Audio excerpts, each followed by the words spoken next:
Tara mga ka-Avengers, magluto na tayo ng adobong atay ng manok, 'di ba? Nasa sa inyo na kung paano gustong luto ang gawin nyo. Basta ako, ito ang gagawin ko, 'di ba?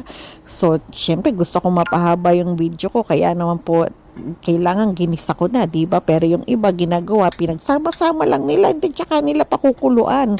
Pero ako ibang style ko, 'di ba? Ibang style ang gagawin ko. Abay, kailangan maggisa ako. Pagkatapos kong maggisa ng bawang, 'di ba? Ayan, kita mo nilagyan ko pa ng sibuyas, 'di ba?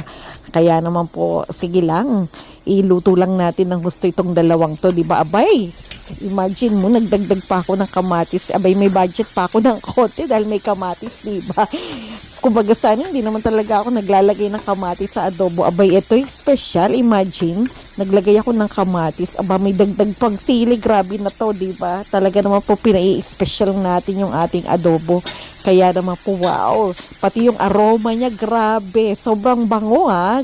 Todo na to. And then, syempre, ayan na yung ating atay ng manok na talaga naman pong pakaganda-ganda ng kulay. Nakitang-kita talaga, di ba? Sariwang-sariwa. And then, syempre, ayan, nagdagdag na rin tayo ng pinitpit na anong tawag ba rito? May gulay, nakalimutan ko na. My God! Ano ba to?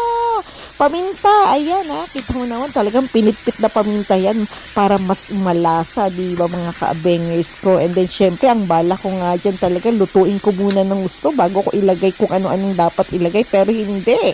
Nagbago ang isip ng lola nyo. Kaya syempre, sinabay ko na rin syempre yung toyo, di ba? Hindi magiging adobo yan kung walang toyo. And then, abay, may pandagdag pa tayo. Abay, may budget ang lola.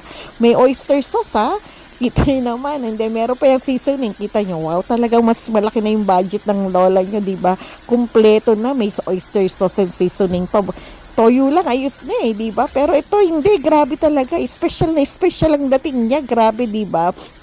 And then ito syempre, halu-haluin lang natin, di ba mga ka-Avengers ko. And then hayaan lang natin siya, no, maluto pa ng gusto, di ba? Pero dahil ko mo yata nagmamadali ako, abay, naglagay na agad ako ng tubig, di ba? Abay, kita mo naman, may ketchup pa. Grabe na talaga ito, di ba? Mga ka-Avengers ko, talagang taktak ng ketchup tayo, di ba? And then halu-haluin lang natin mabuti.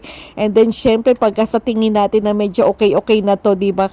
Ito na siguro yung time na kailangan na natin siyang takpan para mas lalo nang lumambot yung ating atay ng manok, di ba?